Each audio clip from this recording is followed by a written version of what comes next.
ಆವತ್ತು 6 ವಿಕೆಟ್ ತೆಗೆದ ಕುಂಬ್ಳೆ ಮತ್ತೆ ಬೌಲಿಂಗ್ ಮಾಡೋ ಹಾಗೆ ಇರಲಿಲ್ಲ. ಫುಲ್ ಡೀಟೇಲ್ಸ್ ಹೇಳ್ತೀನಿ ಕೇಳಿ. ಹೀರೋ ಕಪ್ ಟೂರ್ನಿ 5 ಟೀಮ್ಗಳು ಇದ್ದಿದ್ದರಿಂದ ಮಿನಿ ವಿಶ್ವಕಪ್ ಅಂತ ಹೆಸರು ಮಾಡಿತ್ತು. India versus West Indies final, Eden Gardens ಮೈದಾನ. ಅಜರ್ ಮತ್ತೆ ರಿಚರ್ಡ್ಸನ್ ಟಾಸ್ಕ್ ಹೋಗ್ತಿದ್ದಾರೆ. ಪ್ರೇಕ್ಷಕರಲ್ಲಿ ಯಾರೋ ಒಬ್ಬ Azhar cat versus Richardson rat ಅಂತ ಬೋರ್ಡ್ ಇಟ್ಕೊಂಡಿದ್ದು ನೋಡಿ ನನಗೆ ಭಯ ಶುರುವಾಗಿತ್ತು. ವೆಸ್ಟ್ ಇಂಡೀಸ್ ಟೀಮಲ್ಲಿ ಯಾರೋ ಒಬ್ಬ ಬೌಲರ್ ಬ್ಯಾಟ್ಸ್ಮನ್ ನಮ್ಮ ಇಡೀ ತಂಡನ ಧ್ವಂಸ ಮಾಡೋ ಶಕ್ತಿ ಇರೋರು, ಅವ್ರನ್ನ ಹೀಗೆಲ್ಲ ಕೆಣಕ್ಬೇಕಾ? ಲೀಗಲ್ ಬೇರೆ ಅವ್ರನ್ನ ಸೋಲಿಸಿದ್ರು.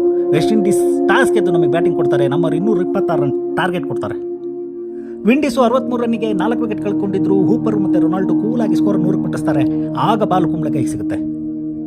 ಕುಂಬ್ಳೆನ ಸ್ಪಿನ್ನರ್ ಅಂತಾನೆ ಕರಿಬೇಡಿ, ಅವ್ರು ಬಾಲ್ ತಿರುಗಿಸೋದೇ ನೋಡಿಲ್ಲ ಅಂತ ಹೇಳೋರಿದ್ದಾರೆ. ಆದರೆ ಅವತ್ತು ಕುಂಬ್ಳೆ ಬರೀ 37 ಬಾಲ್ ಮಾಡಿ ಇಡೀ ಕ್ರಿಕೆಟ್ ಜಗತ್ತನ್ನ ತಮ್ಮ ಕಡೆ ತಿರುಗಿಸ್ಕೊಂಡು ಬಿಡ್ತಾರೆ. ತಮ್ಮ ಬೌನ್ಸಿ ಬಾಲಿಂದ ರೊನಾಲ್ಡ್ನ ಬೇಲ್ ಸೆಗರಿಸ್ತಾರೆ. ಜಿಮ್ಮಿ ಅಜರ್ಗೆ ಕ್ಯಾಚ್ ಕೊಡೋ ಹಾಗೆ ಮಾಡ್ತಾರೆ. ಹೂಪರ್ನ LB ಬಲೆ ಕೆಡುತ್ತಾರೆ. ಬೌಲರ್ಗಳಾದ ಕಮ್ಮಿನ್ಸು, ಬೆಂಜಮಿನ್, ಆಂಬ್ರೋಸು ಬಾಲ್ ಎಲ್ಲಿ ಬರ್ತಾ ಇದೆ ಅಂತಾನೆ ಗೊತ್ತಾಗದೆ ಬೋಲ್ಡ್ ಆಗ್ತಾರೆ. 37 ಬಾಲಲ್ಲಿ 6 ವಿಕೆಟ್ ಅಂದ್ರೆ ಪ್ರತಿ ಓವರಿಗೆ 1 ವಿಕೆಟ್ ಲೆಕ್ಕ. ಅವತ್ತು ಕುಂಬ್ಳೆ ಇದ್ದ ಫಾರ್ಮಿಗೆ ಇನ್ನೂ 4 ಓವರ್ ಬೌಲಿಂಗ್ ಮಾಡಿದ್ರೆ ಒನ್ ಡೇ ಮ್ಯಾಚ್ ಅಲ್ಲಿ 10 ವಿಕೆಟ್ ತೆಗೆದು ಮೊದಲ ಬೌಲರ್ ಆಗ್ತಿದ್ರು.